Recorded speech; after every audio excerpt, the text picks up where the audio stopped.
Moses Bagiire Blessing, teacher for physical education. Here I am with my colleague for the second interview. So, Mr. Kombwa, can you tell us the subject you teach here so that we can proceed with our interview? Thank you, the brother and the departmental. As you said, my name is Kombwa Alex, a teacher of mathematics and economics at Bagiire SS. Okay, thank you. So, Mr. Kombwa, I have some few questions for you, which I would like to get your ideas about this challenge. And the first question is, what are the biggest problems related to this challenge of the unfavorable or the negative teaching and learning environment here in Bagiire SS? Thank you. At Bagiire SS, we have quite a number of challenges that's affecting the teaching and learning of the students as per the new curriculum. And this is a curriculum where we are, even as the former teachers, now the facilitators, even we know what we are supposed to do. But again, we are supposed to do more research beyond what we were taught from the institutions of Ireland that we went through. So some of the challenges that's limiting us, in fact, this one is affecting both the teachers and the learners.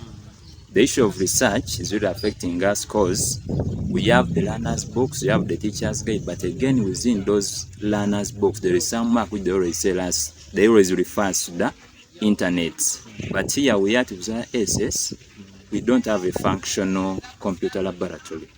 We find that for the case of the teachers, the few of us with smartphones were in position to do some research, but again, on the side of the learners, it's really worse. We've experienced this. You find you go to a class of over 100 students, the book you say is referring you to the internet, but you don't have that. We don't have a computer lab where we can send those learners to go for internet. So at times we do, you get some few, you assist them with a phone, or you send them to the colleagues to get some phones, but again, it's a bit hard for a teacher to give out his or her phone to a student. And sometimes data costs. Data costs because the school cannot provide for every teacher. Yet if you had a computer lab, maybe the school would be paying a bit money on one side and they can house, but here where we don't have all those facilities at school, they are not there. In fact, like last year, Bagiire SS, we were supposed to go for the science fair at GSS, and we went there, but we were supposed to come up with different projects. Now for projects, we were supposed to make lots of research.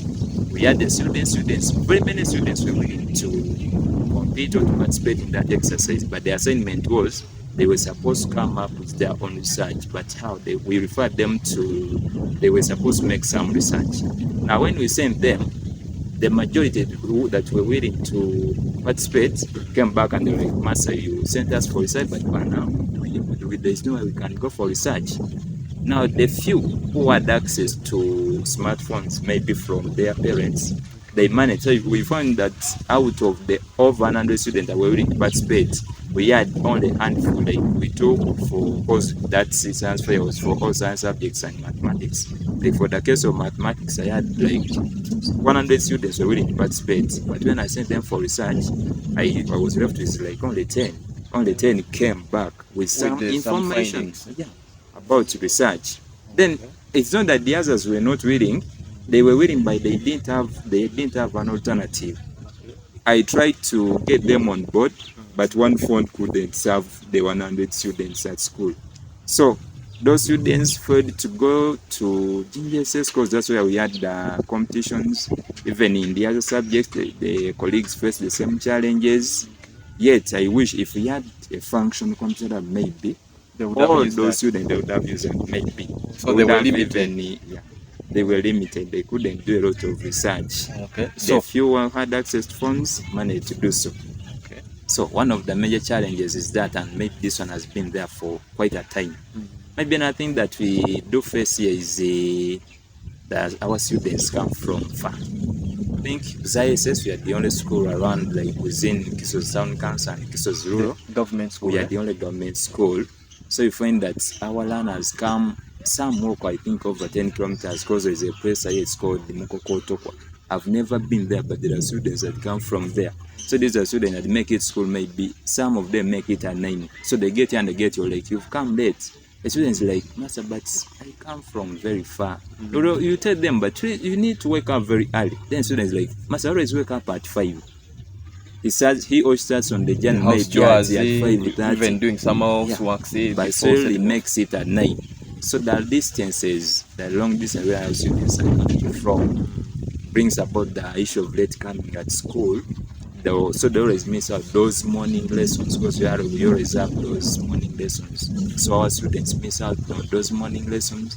Even for the morning lessons, these lessons are attended to by some teachers. It's not that some of us are not willing to attend them, but we also have in the same challenge. We come from very far. Sometimes you try your level best, but again you make it maybe at 8:30. Already you're there for the normal lessons. So some of the students that are willing to join the hostel, but again that's another challenge. I guess in point is this boys' dormitory of ours. It cannot accommodate even 100 students.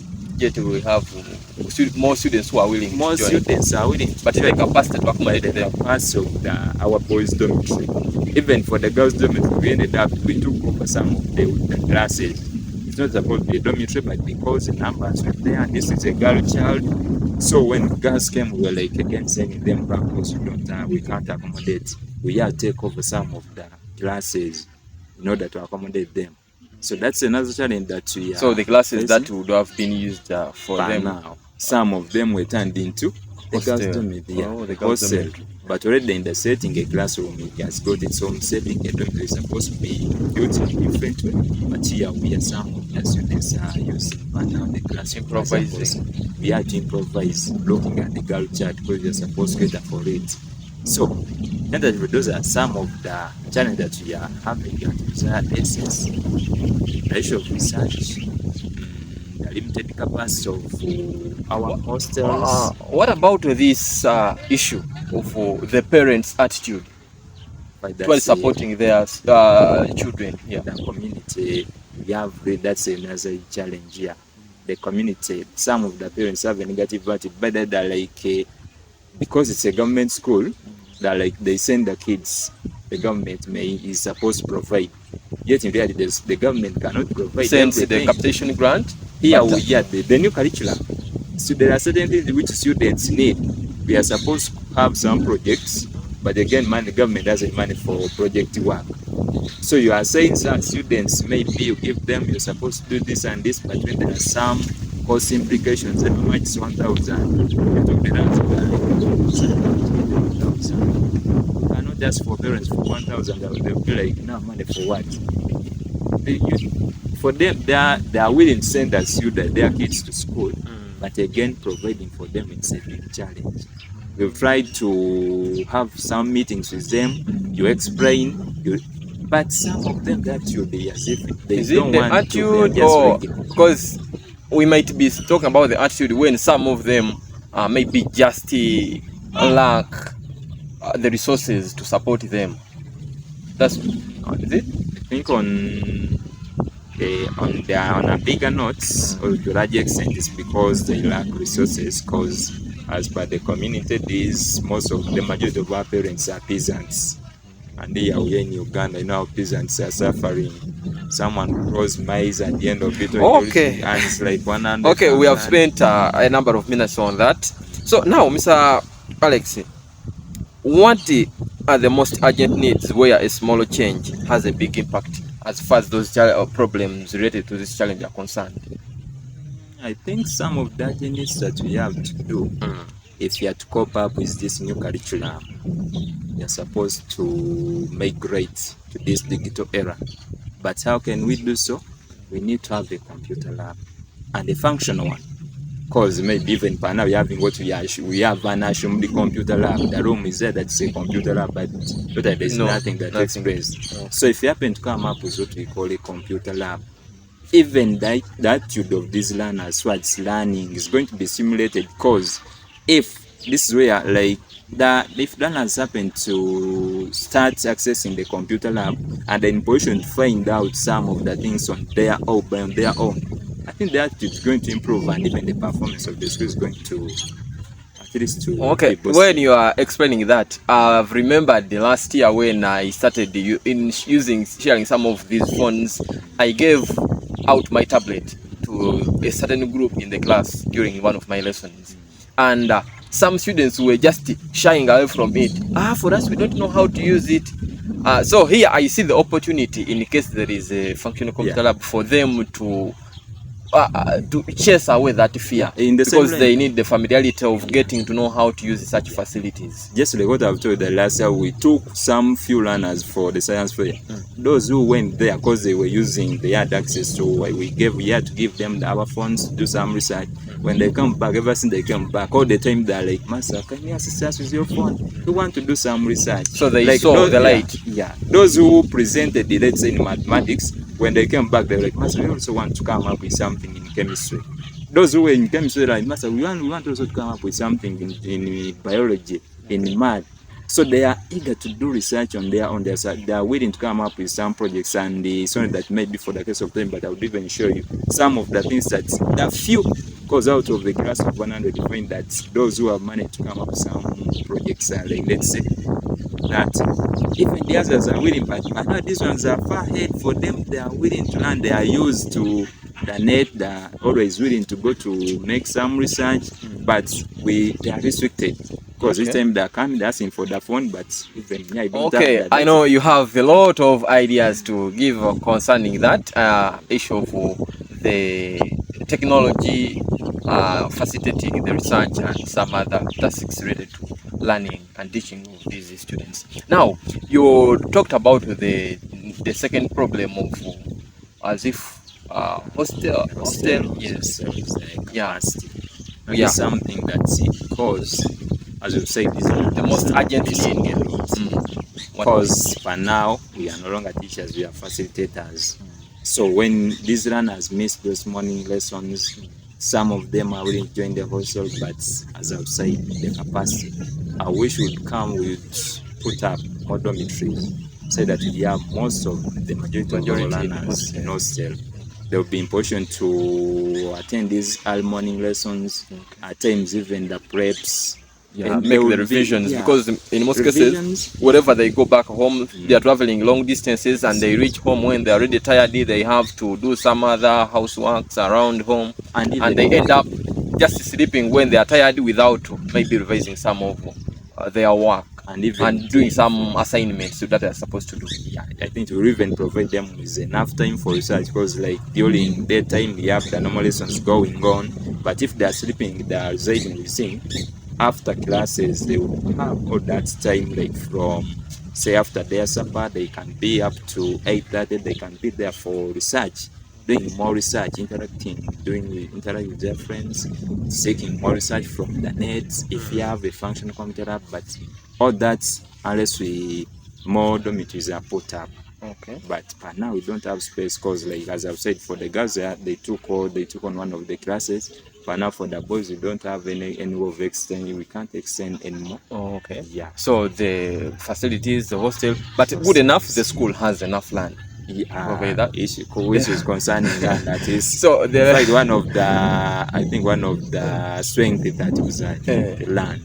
We have land. Okay, thank you so much, Mr. Alex. So the next question is, what solutions already exist, and how have you experienced these challenges in your own life? What solution is already existing concerning the ideas we talked about? A vote of thanks to our team leader, that's Mr. Bagiire, the head teacher. At one time, he was trying to provide some data that was a router. So as teachers, those with smartphones, we were in position to do some research, minus incurring personal cost, going in for a personal cost, but internet. Still, it was a bit hard, because like they would put there some data, but within a few minutes to be used up. Then that was helping us teachers, but for the case of students, it wasn't. Then for the students, as I've said, we have an assumed the computer laboratory. I'm saying assumed because it's not all that operational. Students just go there maybe to have a look at what we call the keyboard, what we call a computer. It's not operational issues concerning research. There's nothing, it's not working. Then for some of the things that we've done, still the teacher tried to improve upon the rooms that were used as classes. He had to modify them to suit a dormitory, to look as a girls' dormitory and Panada using, and he has improved upon, but still they are not enough. We are not in position to accommodate all the learners that are willing to join the dormitory. For the distance issues concerning lessons, early morning lessons that we are supposed to attend as the facilitators, at least he has renovated some of the houses around, but still these are they are not all that convenient for all the staff, because it's what we are supposed to share some of those rooms, and so like some 2-3 teachers sharing one room. Like within it, we have those small quarters. But because there was need, he had to do so. And the vote of thanks, because at this point now we have like some 4 to 5 teachers residing at school. So there is still the majority are coming from far.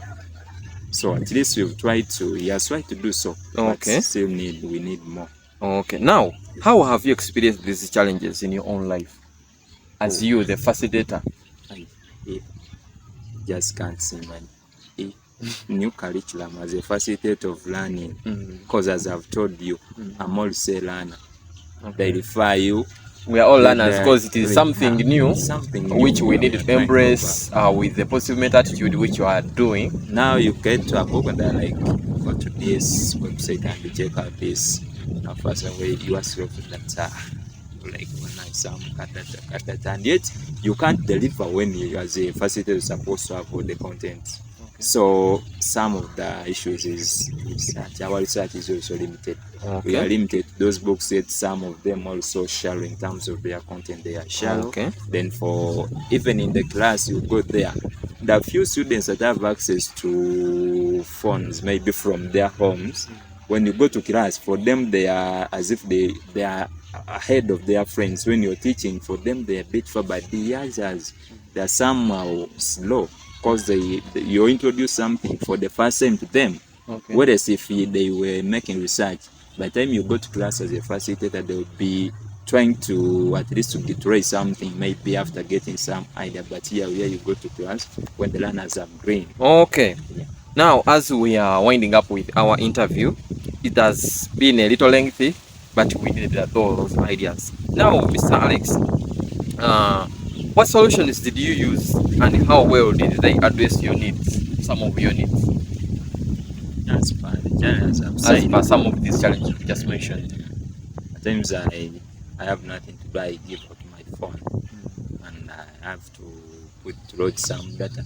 In case you have some error. Yes, I have. So that learners can do their research. I don't want to limit them, because for the new curriculum, there is no way you can make those learners understand some of these concepts using only those books. Like it or not, they are supposed to go and make research. They need a variety of information where they can compare, and so they come up with at times solid info. I use my phone, and I ask, even at times I have to ask my friends, my colleagues, to assist me with their phones. Then I can give them but you get one phone, you give them like a group of 15 or 20. It's not all that effective. So at least I use that whenever I have some data. I give out my phone to those learners to do their research. Then the other challenge, like for the issue of long distances, to us as teachers, that one has really proved to be a challenge. It's really huge. I'll fight to handle it in a better way, because the same even when you wake up very early because of the distance, you get here, the lesson may be supposed to start from 7. Still you lose some good minutes. You may get here at 7:40, and all those 40 minutes are lost. Okay, thank you so much, Mr. Alex. It has been a great pleasure to have a discussion about these challenges we are facing here. With this positive mental attitude you've showed, and we will normally show here, I think that together we can achieve the sustainable communities we need for our students to complete this level, and they also